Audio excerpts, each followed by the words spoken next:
This is Kellyanne Conway, former senior counselor to President Donald Trump. Back in February 2017, during a White House meeting with members from historically black colleges and universities, a photojournalist captured an image that shocked the world. In that photo, Kellyanne Conway was fiddling with her iPhone with her feet on the couch.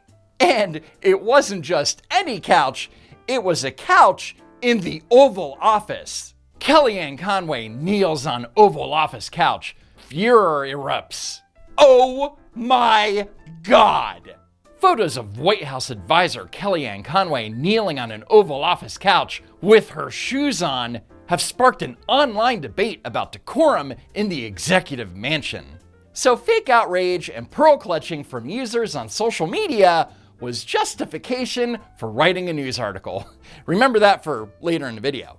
More importantly, Couchgate was designed to do one thing, and that was to distract from the fact that President Trump, only a month into his first term in office, was promoting excellence and innovation at historically black colleges and universities. Because it's really hard to call Donald Trump a racist and at the same time report that he's securing hundreds of millions of dollars in additional funding for these black institutions. Now, when you see the images of Kellyanne Conway taken right before this one, you'll see that she was taking pictures from the couch, which was a better place to do it as opposed to standing right in the middle of the room and blocking photographers' view of President Trump.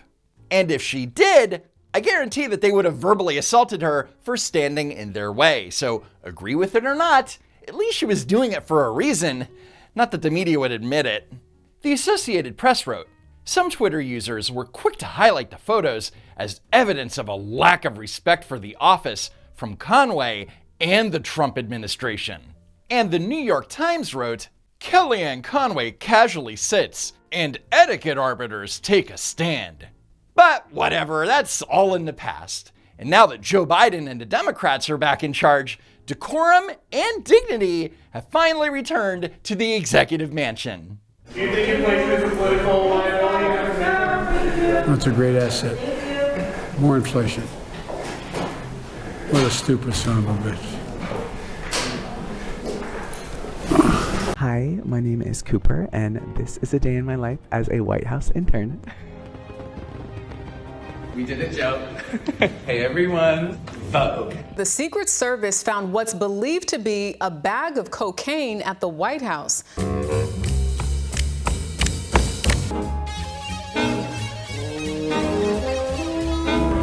we topless at the White House? All right now. And not only have dignity and decorum returned to the White House, but to Washington, D.C. as a whole. I'm kidding, of course. Washington, D.C. is a cesspool. On December 15th, 2023, in a piece in the American Spectator, gossip editor Cockburn described an explicit image that originated from a public social media account belonging to a staffer for Senator Ben Cardin. In the image, which I cannot show uncensored here on YouTube, the staffer, later identified by outlets as legislative aide Aiden Mayese-Sharapsky, is posing on all fours on a table in what looked like a conference room in the Hart Senate office building in Washington, D.C. Within hours, the Daily Caller published an article that not only featured the alleged image, but also a video of the male staffer allegedly having relations with his older bear partner. Allegedly. Ironically, Aiden Mayese-Sharapsky's boss, Senator Ben Cardin, has stood on the Senate floor and pontificated about the importance and the significance of the United States Capitol. I refer to U.S. Capitol as sacred space because it's so much more than a building where the Senate and the House of Representatives meet and conduct business. It is the embodiment of our ideals, our aspirations, and hope. So Senator Cardin believes that the U.S. Capitol is a sacred place, and yet he chose to hire someone with a penchant for taking part in, shall we say, questionable extracurricular activities. And according to Matthew Keys at thedesk.net, Senator Cardin's chief of staff, Chris Lynch, promoted Aiden from his entry-level aide job, while simultaneously warning the 23-year-old to stop posting nude and semi-nude photographs to his public Instagram page. Maese Charovsky's Instagram page was something of an open secret within Senator Cardin's office, a source affirmed, adding that it was generally known that some of Maese Charovsky's posts connected him to his Senate job. And yet Cardin's chief of staff, who clearly needs to be fired, not only kept Aiden on staff, but promoted him. F***ing clown world. Despite the questionable posts, few within Senator Cardin's office felt that there was much they could do about Maese Charovsky's social media activity, with Lynch telling one staffer that the posts were made on a personal account and that the Senate office didn't want to come across as impeding on the personal expression of an openly gay staffer. Makes sense to me, what's your problem? So in addition to the Senate sex tape allegations, Senator Cardin's staffer was accused of angrily confronting Representative Max Miller of Ohio's 7th District just 2 days prior. Ali Vitale of NBC News described the incident on X. A House staffer just passed by GOP Rep Max Miller, who is Jewish and has been supportive of sending aid to Israel, and said, "Free Palestine." Pretty rare and stunning to see staff challenge members to their faces this way. So Ali Vitale wrote that the incident was pretty rare and stunning, when in fact it should have been described as highly disrespectful and anti-Semitic. But journalists will be journalists. In response to both the allegations, Mr. Maese Charovsky decided to go on LinkedIn and write the following. "This has been a difficult time for me, as I have been attacked for who I love to pursue a political agenda. This has nothing to do with his being gay or who he loves. If anything, this is about where he loves, but let's continue. While some of my actions in the past have shown poor judgment, I love my job and would never disrespect my workplace. So getting busy in the same room where the Judiciary Committee holds confirmation hearings for Supreme Court nominees isn't disrespectful. Got it. Any attempts to characterize my actions otherwise are fabricated, and I will be exploring what legal options are available to me in these matters." There's really only one way to characterize the willful recording of an explicit video on government property, but good luck with that brilliant legal defense. As for the accusations regarding Congressman Max Miller, I have never seen the congressman and had no opportunity or cause to yell or confront him.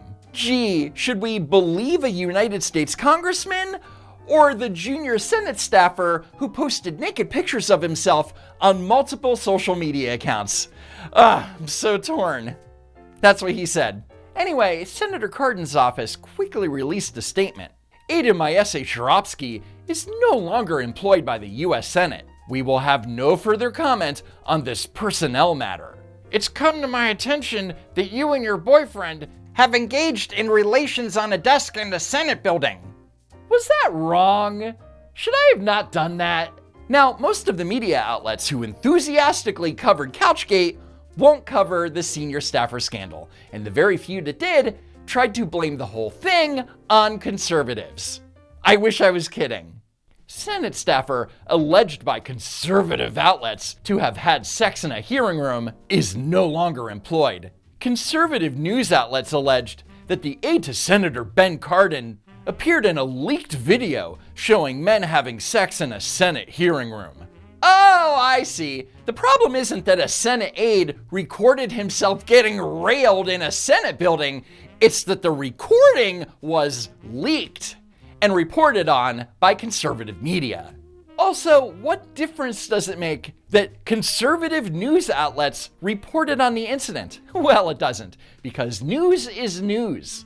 But NBC News used the term conservative news outlets over and over again in the article, 7 times to be precise, to insinuate that Aiden Maese Charovsky is a victim. I'm sorry, but did MAGA force poor Aiden to pose naked on the table exactly where Amy Klobuchar and Chris Coons sit? No, No, they didn't. And Politico also tried to downplay the incident with their headline, Cardin staffer linked to sex tape leaves Senate. Sure, he was linked to a sex tape, but, probably not the reason he left or anything. Now keep in mind that Couchgate wasn't actually news, but the excuse for media outlets to run with it anyway was, Kellyanne Conway putting her feet on the couch sparked online debate over decorum. And yet when it comes to the outrage and disgust over a Senate staffer using the halls of Congress as his own personal sexual playground, crickets. So the question is, will the New York Times eventually come around and reach out to etiquette arbiters about the sex tape, or will Vice ask a body language expert to analyze the recording? Yeah, don't hold your breath. Anyway, that's it for now. Follow me on X at Don't Walk Run, and while you're at it, subscribe to the channel. As always, thanks for tuning in, and I hope to see you next time, if there is next time.